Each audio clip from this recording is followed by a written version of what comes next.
네, 안녕하세요. 오토타임즈 김성 기자입니다. 오늘 만날 차는 토요타의 기암급 플래그십 모델이죠. 크라운입니다. 이 토요타 이 브랜드 역사상에 있어서 가장 오래된 요소이기도 하고요. 실제로 크라운이라는 이름으로 무려 69년 동안 차를 만들어 왔습니다. 일본 내수용으로 판매만 했었던 전례가 있죠. 하지만 토요타 특히 요즘 들어서 굉장히 파격적인 전략을 많이 펼치고 있습니다. 크라운에도 그 영향력이 미쳤는데요. 무려 4가지 종류의 각기 다른 자동차로 판매를 하기 시작했고요. 그리고 일본 내수 이제 없습니다. 글로벌 전략 판매로 이제 방향을 돌렸습니다. 그만큼 굉장히 의미를 가득 담고 있는 이 16세대 신형 크라운, 어떤 변화와 가치를 우리에게 안겨다 줄지 지금 바로 한번 시작해 보시겠습니다. 네, 크라운의 앞모습부터 살펴보도록 하겠습니다. 참고로 국내에 들여오고 있는 크라운은 크로스오버 형태의 차입니다. 그래서인지 전체적으로 보닛의 높이나 여러가지 형상이 두툼하고 꽤나 높게 위치해져 있다라는 걸 알 수가 있죠. 그리고 조금 더 디테일하게 살펴보면 파격적인 변화가 돋보입니다. 아주 가로로 얇은 헤드램프를 비롯해서 주간주행 등도 이 보닛을 통과해서 끝까지 아주 길게 와이드하게 연결이 되어져 있어요. 그리고 라이다 센서를 나타내는 부분은 이 위쪽에 깔끔하게 자리가 잡아져 있고요. 전체적으로 이 그릴과 그리고 범퍼의 형태가 경계가 없이 하나로 일체형 되어 있는 모습을 볼 수가 있으면서도 전면부는 솔직히 차체 컬러를 거의 찾아볼 수가 없습니다. 전부 다 유광 블랙으로 덮어놔서 굉장히 파격적이고 독특한 인상을 잘 안겨줍니다. 이 안쪽에 무늬도 꽤나 굴곡을 깊게 파놓아서 시선을 둘 만한 포인트도 좋고요. 그리고 이 크라운을 뜻하는 전용 왕관 로고까지, 토요타의 로고는 어디에도 찾아볼 수가 없습니다. 이런 다양한 모습이 기존에 우리가 알고 있던 그 무언가 중후한 세단의 크라운 모습은 어디에도 찾아볼 수가 없다. 굉장히 젊어졌다라고 표현을 할 수가 있습니다. 네, 크라운의 옆모습은 단번에 엄청나게 큰 차다라는 거를 알 수가 있습니다. 실제로 이 크로스오버의 형태를 정말 잘 표현을 해냈죠. SUV보다는 지상고가 낮으면서도 차체 높이는 또 세단보다 높은 전형적인 이 크로스오버 형태를 잘 구현을 했는데 솔직히 뭐 길이라든지 너비는 현대차 신형 그랜저보다는 수치상으로는 짧습니다. 하지만 어느 정도 높이가 받쳐주고 뭔가 덩어리감, 뭔가 듬직듬직하기 때문에 실제로 주차장에 세워져 있는 차를 봤을 때 실제 내 눈으로 봤을 때는 저는 솔직히 그랜저보다 큰 감이 있어요. 그 정도로 상당히 거대한 사이즈를 갖췄다. 다분히 플래그십, 기암이라고 말할 가치가 충분하다라고 표현을 할 수가 있겠습니다. 그리고 차의 세부 요소를 나타내는 부분도 전부 다 큼직큼직해서 전체적인 차의 크기를 키울 수 있었다. 심리적으로 말이죠. 이런 부분도 살펴볼 수가 있는데 대표적으로 이 휠입니다. 휠 사이즈가 어마어마합니다. 20인치를 거뜬히 넘기고요.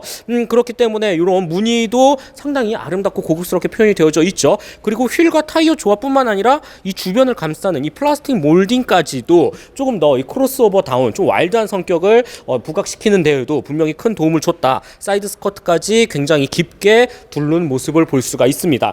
그럼에도 곳곳의 포인트는 조금 더 고급감을 높이기 위한 요소도 살펴볼 수 있는데 이렇게 이 플라스틱 크레딩 위에 유광 블랙으로 또 한번 장식을 꾸며 놓았다라는 점도 참 마음에 들고 완만하게 떨어지면서 이 C필러를 최대한 길게 쫙 빼면서도 이 부분도 유광 블랙으로 뒷유리창까지 반듯하게 통일감 있게 이어진다라는 부분도 은근 상당히 멋있는 하나의 포인트가 되지 않을까라는 생각이 들어요. 크라운의 뒤태는 단정합니다. 그럼에도 불구하고 가장 아름다운 부분을 꼽으라면 저는 바로 이 뒷유리창에서부터 완만하게 내려오는 그 어느 부분 하나 걸리지 않아요. 루프에서 뒷유리창을 지나서 이 유광 블랙의 장식까지 지나서 트렁크 끝단 상당히 짧죠. 완만하게 떨어지는 이 라인이 정말 아름답습니다. 일반 세단으로는 절대 표현할 수 없는 크로스오버만의 아주 큰 특징이지 않을까라는 생각이 들고요. 그 다음에 트렁크 전체적인 이 디자인이나 형태는 정말 깔끔하고 간결하게 표현이 되어져 있어요. 전면부와 마찬가지로 이 통일감을 줬죠. 굉장히 와이드하게 이어지는 이 브레이크 등을 비롯해서 유광 블랙 테두리를 한 번 더 주변에 감쌌고요. 그 다음에 크라운이라는 레터링, 토요타 로고가 뒤쪽에는 그대로 사용이 되어져 있네요. 그 다음에 사륜구동을 뜻하는 배지와 함께 이 차 역시 하이브리드의 또 파워트레인 성격까지도 알아볼 수가 있습니다. 범퍼 역시 무언가 크게 파격적으로 기교를 부리거나 굴곡을 집어넣진 않았고요. 전체적으로 이 와이드한 가로줄 무늬를 강조한 후방 반사등을 비롯해서 배기구도 이 차는 하이브리드니까 크게 필요가 없었겠죠. 안쪽에 깔끔히 숨겨 놓았습니다. 이런 부분도 참 단정하게 잘 꾸며놨다라고 말씀드릴 수 있겠습니다. 실내에 들어왔을 때 굉장히 낯설고 신선하게 다가옵니다. 문짝을 여는 과정부터 그 순간이 이루어지는데요.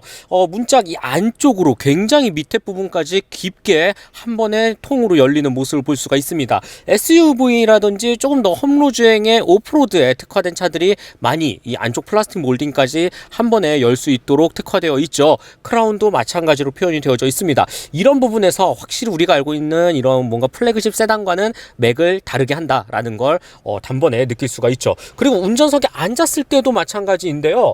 확실히 세단보다는 높아요. 그런데 SUV보다는 살짝 낮은 듯한 적절한 시야각이 참 인상적으로 다가옵니다.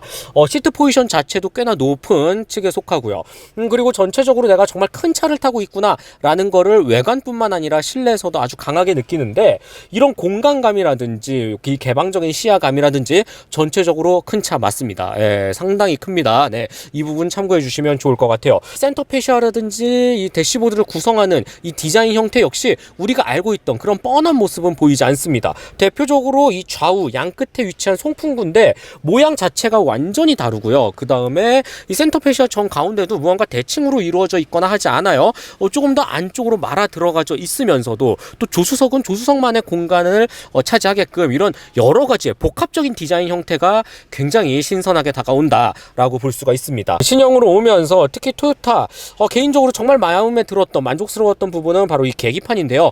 드디어 풀 디지털 계기판이 답장이 됩니다. 심지어 그래픽 형태라든지 구성이 아름답고 깔끔해요. 네, 보는 맛이 있다라는 뜻이거든요. 예전에, 그리고 우리가 알던 토요타는 아날로그 계기판을 고수로 했었는데 풀 디지털로 오니까 알터니가 빠진 것처럼 너무 마음에 듭니다. 네, 이런 부분 참고해 주시면 좋을 것 같고, 이 정 가운데 위치한 센터 페시아 모니터도 굉장히 와이드하게 잘 빠져 있어요. 솔직히 이 화면 안에서 조작할 수 있는 이 기능이라는 부분은 조금 많지는 않아요. 라이벌은 여러 가지 뭔가 경험을 유도하는데 토요타 크라운은 아주 간단한 것들로만 표현이 되어져 있습니다. 근데 운전을 할 때, 그리고 자주 쓰는 기능들은 다 있으니까 크게 걱정 안 하셔도 될 것 같고, 이 내비게이션 말 많더라고요. 아직도 이런 내비게이션 회사가 만든 내비를 쓰느냐?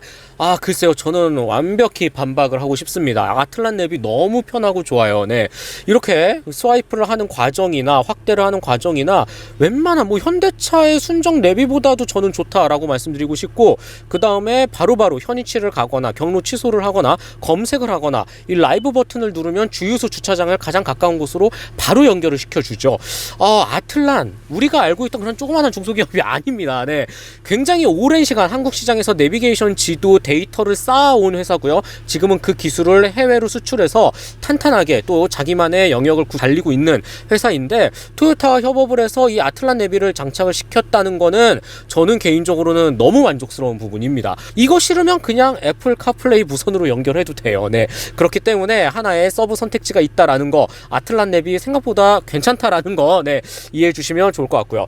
반대로 이제 공조기 모양 같은 경우는 조금 투박하기는 합니다. 간단한 버튼들로만 위치해져 있지만 그래도 운전을 하면서 직관적으로 조작하는 거는 크게 불편함은 없어요.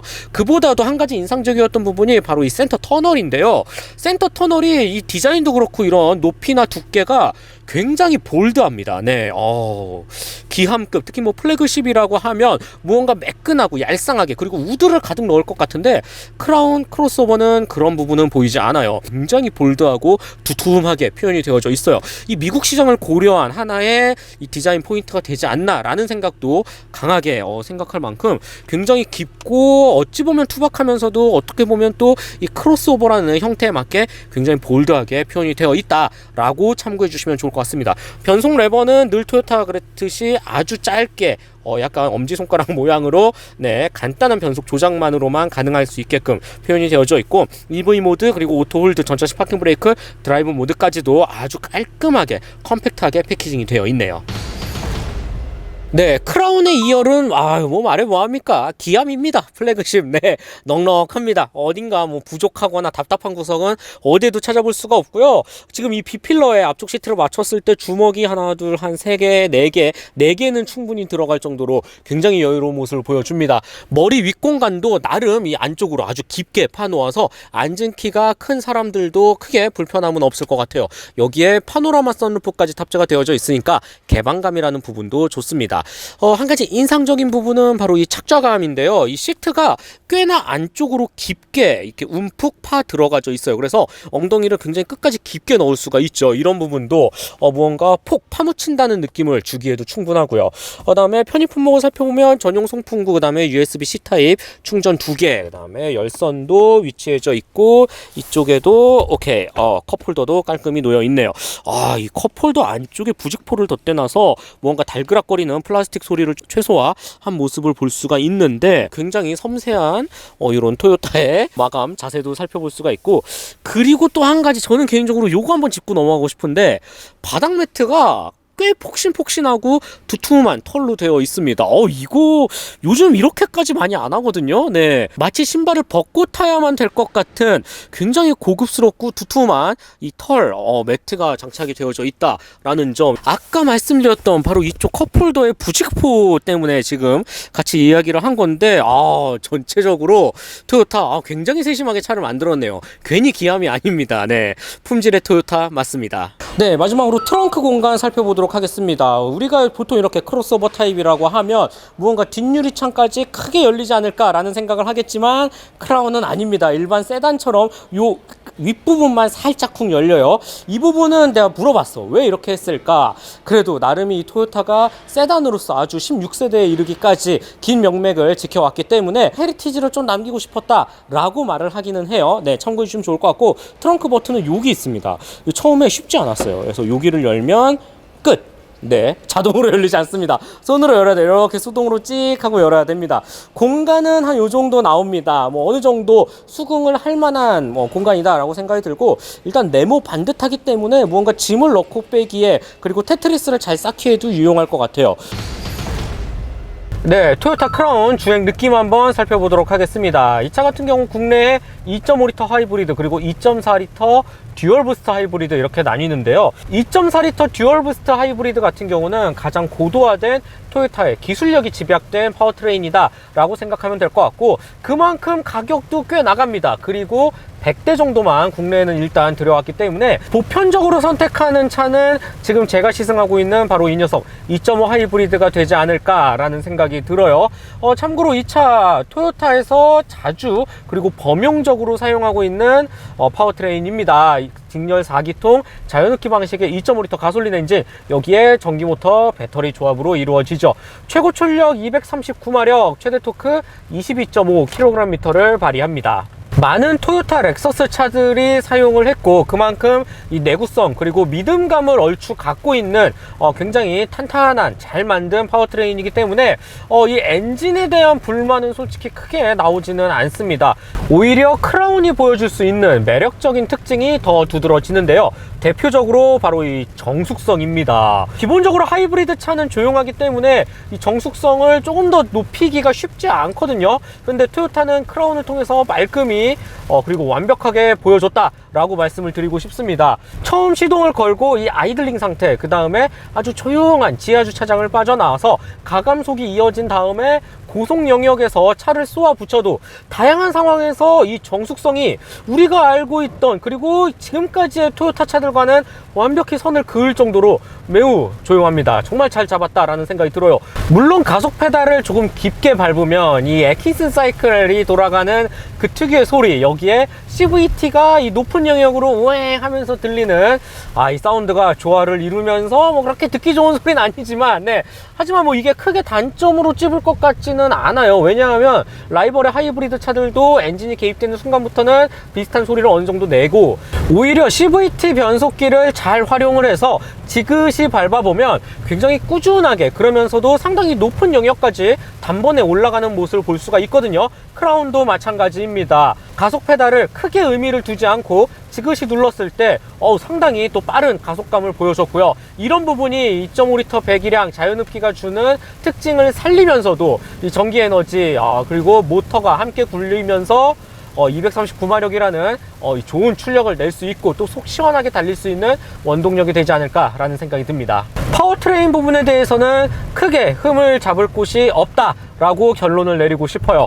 이외에 뭐 스티어링 휠 반응이라든지 서스펜션의 느낌이라든지 무난합니다. 네, 뭐 큰 특징을 찾기는 힘들지만 어느 한 부분 너무 개성이 강하거나 자극적이지 않아요. 네, 탑승자 모두 특히 뒷좌석도 배려를 해야 되는 플래그십이기 때문에 전체적으로 균형감을 잘 맞췄다라고 말씀드릴 수 있겠네요. 일단 이렇게 운전을 하고 있을 때 이 시트 포지션 상당히 높고 시야각이 넓기 때문에, 그리고 굉장히 큰 차를 내가 운전하고 있다라는 생각이 들어서 크로스오버보다는 SUV를 운전하고 있다라는 느낌이 들 정도로 굉장히 이 넓은 시야가 참으로 만족스럽게 다가옵니다. 네, 토요타 크라운 마지막으로 가격과 총평 말씀드려 볼게요. 이 차 같은 경우 5,600만 원대에 향해 있습니다. 2.5리터 하이브리드 기준이에요. 2.4리터 듀얼 부스트 하이브리드는 이제 6천만 원대를 향하긴 하지만 이제 가장 많은 소비자가 구입을 할 것 같은 2.5, 5,600만 원대. 그랜저 하이브리드랑 이제 비교를 해봐야 되는데, 그랜저 하이브리드가 이제 5천만 원 초반 인스퍼레이션 트림, 여기에 옵션을 가득가득 넣으면 5,900까지도 향하는 모습을 볼 수가 있습니다. 그런 점을 놓고 봤을 때 이 차는 엄연히 수입차고, 그 다음에 토요타의 기함이고, 전체적으로 뭐 몇백만 원 큰 차이가 나지 않는다 라는 점에서는 나름 한국 토요타도 많이 고심을 한 듯한 모습을 볼 수가 있습니다. 캠리보다는 확실히 비싸면서 ES보다는 저렴한 그 중간 영역을 잘 차지하고 있는 게 토요타 크라운이지 않나 라는 생각이 들고, 토요타가 표현할 수 있는 이 하이브리드 장인답게 이 기술력을 이 크라운에 아낌없이 다 쏟아붓지 않았나 라는 생각이 드네요. 그 정도로 정말 매끄럽게 다듬고 또 다듬고 완성형에 가까운 2.5 하이브리드를 몰고 있다라는 생각이 듭니다. 제가 지금 한 3박 4일에 걸쳐서 지금 한 300km, 400km 이상 운전을 하고 있는데, 운전을 하면 할수록 만족감이 좋아요. 제가 이 리뷰 막판까지 말씀을 안 드린 게 하나 있죠. 연비인데요. 일단 공인연비 한 17km 나오고, 미친듯이 테스트를 하고 고속에서 와인딩에서 때려 밟아도 15km 이하를 내려가질 않았습니다. 네, 고속도로 정속 주행하면 앞에 숫자 2는 기본으로 찍히고요. 여기까지만 할게요. 네, 오늘은 69년의 헤리티지 역사를 지닌 무려 16세대로 돌아온 토요타의 아주 대표적인 플래그십이죠. 크라운을 만나봤고요. 저는 다음 시간에 더 재미있고 알차고 유익한 내용을 가지고 찾아뵙도록 하겠습니다. 즐겁게 보셨다면 좋아요, 구독 꼭 한 번씩만 부탁드릴게요. 네, 저는 지금까지 오토타임즈 김상 기자였습니다. 안녕.